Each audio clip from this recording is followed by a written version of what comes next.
Nicholas Stephen here again for a part 4 to my 60 question questionnaire. Question 41. Is an all capital name such as John Doe Smith a corporate trademarked entity and is not the same as the natural man John Doe of the Smith family? So John Doe of the Smith family written in proper title case English. Question 42. Is it a lawful requirement for one to do work for the Dole relay programs in order to receive Centrelink? If you look at section 51 subsection 23A of our Commonwealth Constitution, and also the administrators section 60 in their 1999 Social Security Administrations Act, it states that civil conscription is not to be a part of social security benefits. It is your 100% inalienable benefit to make sure that you've got a roof over your head, food, clothing, shelter, car, any other kind of cost that you might have. Question 43. Is Malcom Turnball's no jab, no pay legislation lawful and in accordance with our Commonwealth of Australia Constitution 1900 UK? Now, a lot of you know that Malcom Turnball is an ex-Goldman Sachs banker and his wife is head of a pharmaceutical company, Pfizer Pharmaceuticals. And when his no jab, no pay legislation was brought in, which is his corporate policy and not proper law, her company stock and shares went up by a few hundred million because of him. Section 44. Are state and territory police personnel officers of the Commonwealth? If you look at section 3 of the 1914 Crimes Act, it states what a Commonwealth officer is. Question 45. Is the Australian dollar a lawful currency? Now, keeping in mind that back in 1966 referendum, the administrator changed our currency from being like British pounds to Australian dollars. If you look up the term dollar in Latin, it means debt. We adopted a debt-based fiat currency system being the Australian dollar. Question 46. Is the term address and postcode of a military nature?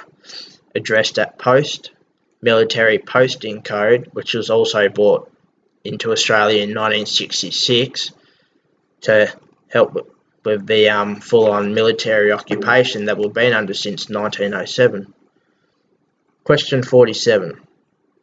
Where in our Commonwealth of Australia Constitution 1900 UK is the provision for a Prime Minister and political parties? If you look at section 44 in our Constitution, with political parties, if they're in a corporate group of 25 or more, they can't sit in Parliament. Question 48. Are Australians being unlawfully denied due process of the law in courts? There have been a lot of Australians all around the country who are fighting these law questions in court and challenging the legitimacy of the court and the prosecutor's claims, and a lot of magistrates are failing to take notice of what's going on and just pushing people, and there's been quite a fair few people all around Australia getting off with their court cases. And sometime last year or earlier this year, there was a lady up in the Northern Territory. She got caught with 10 grand cash, bags, scales, and a couple pounds of weed. She went to court, fought all the charges, got off all of them. She received everything back apart from her weed. Question 49. Are all justices of the peace, magistrates, judges, coroners, etc. been sworn in pursuant to the Judiciary Act 1903?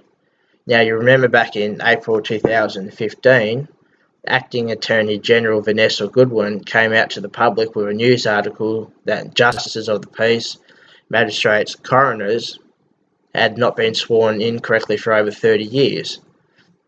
Section 9 of that 1869 Primacy Oath Act Tasmania states that once an incorrect oath has been sworn, that they must vacate office if they swear the correct oath afterwards. This section is also the same in Section 7 of the 1868 Promissory Oath Act, which is the United Kingdom one.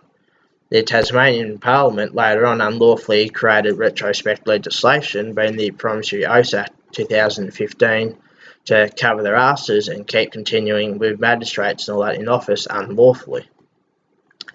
Question 50. Why has the Education Department stopped teaching Latin and our Commonwealth of Australia Constitution in schools? Is this so Australians fail to realise what is going on? Question 51.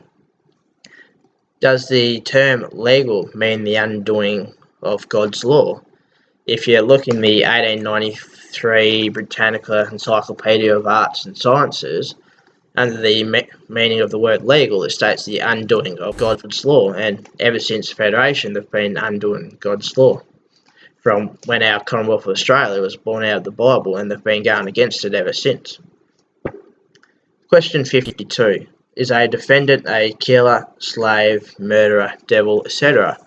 If you look at etymology online or in any dictionary with the original root meaning of words, you'll find that defendant gets broken down into D and bane. Bane meaning killer, slave, murderer, devil, etc.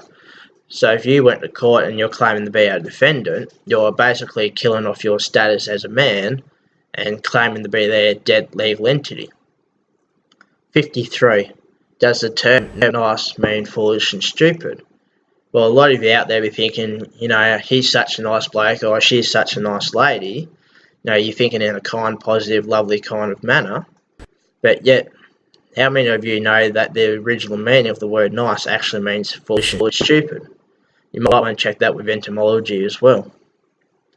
Question 54. Is breach of allegiance to our de jure Commonwealth of Australia treason? If you look up Kings v Casement 1917, it tells us that breach of alliance is treason. Question 55. Are Australians insolvent, meaning that they are not lawfully being able to pay off their debts? If you look at the 1930 Geneva Convention, the 1930 Financial Emergencies Act, the American House of Joint Resolution 192, which is in 1933, they basically removed money off the gold standard, and the Federal Reserve basically implemented their own kind of currency system. And this is also around the same time when social security benefits were brought in, because they'd robbed the people of their wealth and had to give them something in return. Question 56. Are all alleged liabilities, debt, such as personal loans, bank loans, mortgages, etc., all lawful?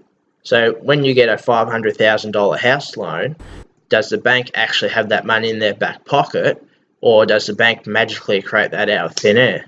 And I'll cover that in another video down the track. Question 57. Is the Australian Tax Office an illegal entity?